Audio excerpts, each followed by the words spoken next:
Hey folks, this is Matt once again with another random review. Once again of the VHS tapes I bought. I'm still going through them. Takes a while. But this is an interesting movie I saw called Nightbreaker.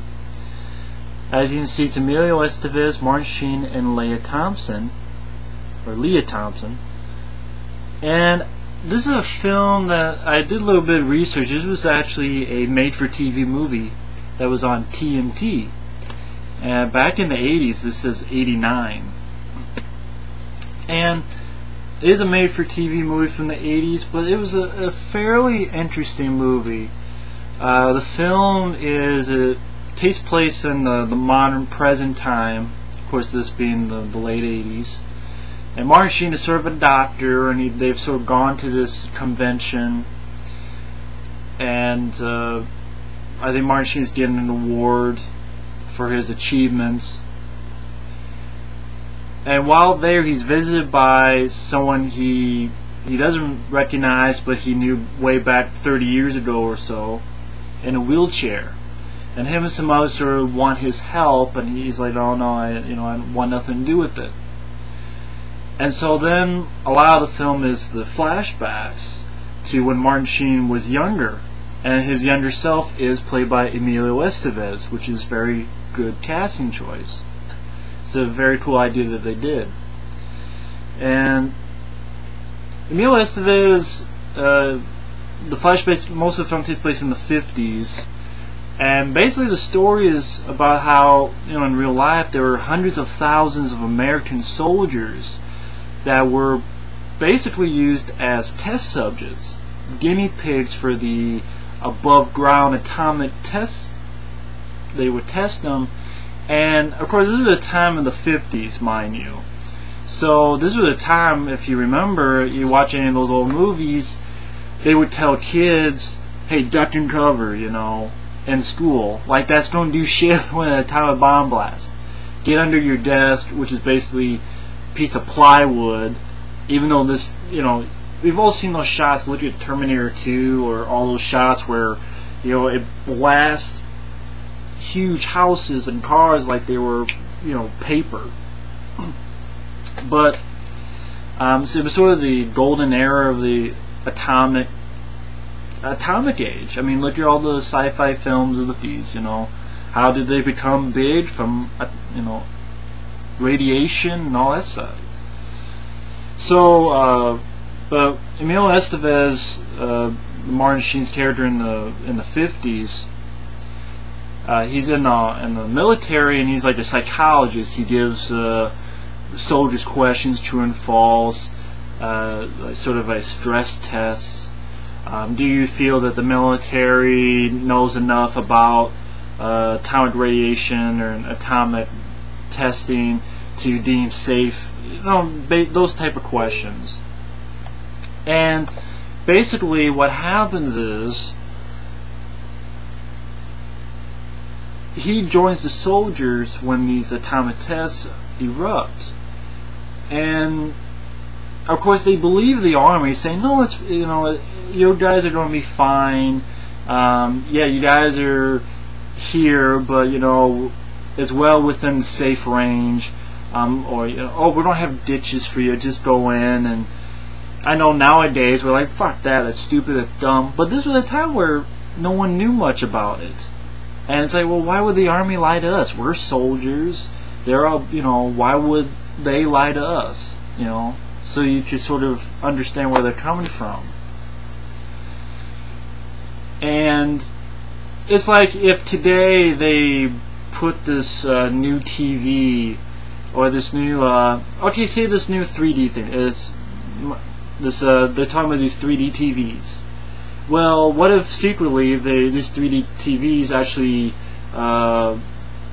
give off radiation or something, and they let people, and you're like, "Oh, okay, 3D TV in our home, okay, I'll check it out." What I'm getting at is that sort of this new sort of subject matter, and we're sort of innocent.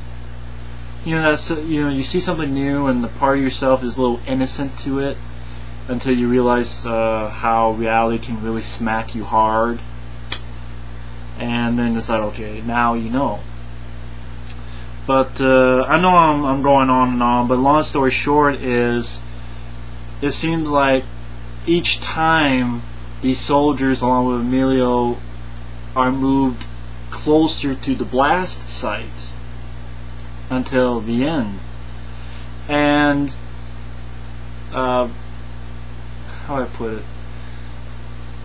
I'll finish with the story before I go into why I thought this was interesting, but because I think this is going to be a film that people don't be hard to find. It gets back and forth to the present, and apparently Martin Sheen has been affected by it, but only a little bit. Like he's sterile, but because of circumstance, because he was able to hide behind something and cover himself in time, he wasn't as affected as some soldiers. But it gets to a point where, you know what, I'm not gonna say more, because I'll get into why I liked it, and then that'll explain there's certain scenes that really didn't shock me, didn't horrify me, but it was interesting.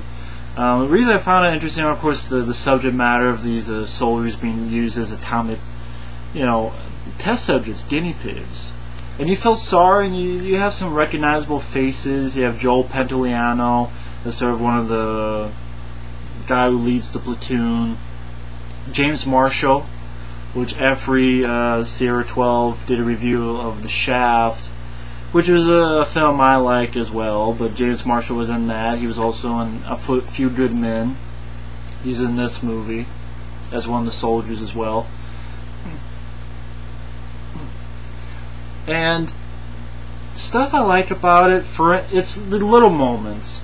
For instance, the girl that Martin Sheen's with now, she finds out that he wasn't as safe, and she's like, well, wait a minute, how long did you know? Obviously you knew that radiation would cause you sterility, and I couldn't get pregnant. You would make me take the blame.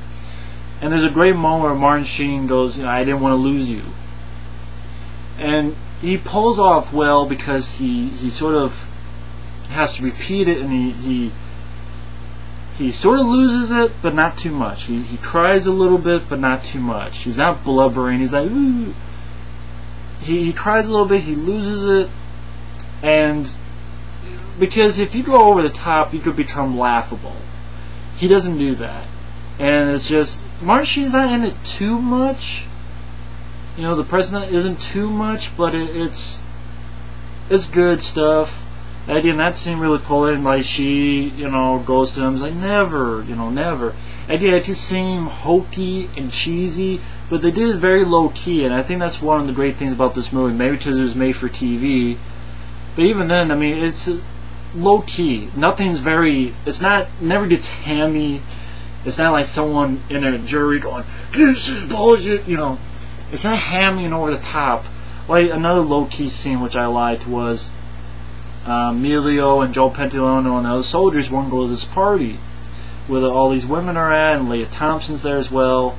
But they heard a rumor, the women, they did a call, like they hear a message, I should say, that there might have been these men might have been contaminated by a fallout, something like that.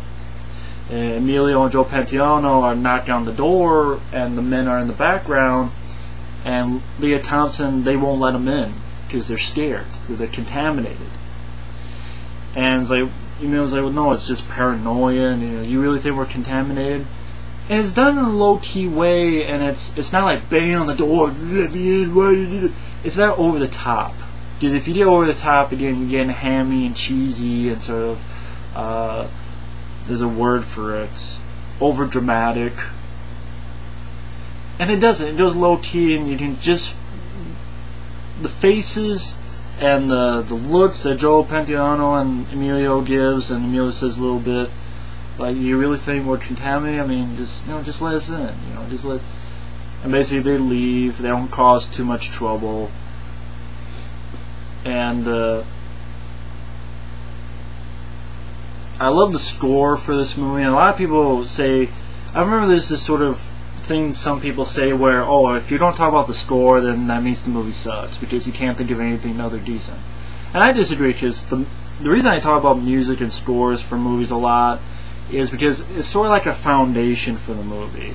You know, you're building something, you need a strong foundation, and to me a score can really do that. If the score can really help build a foundation, even if things get wobbly or slow, it sort of, you know, holds it up a little bit.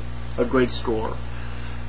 I want to say a great score, I mean, those are like Aliens and Halloween, those are great scores. But this is a really solid, again, low-key, eerie, sort of moody score.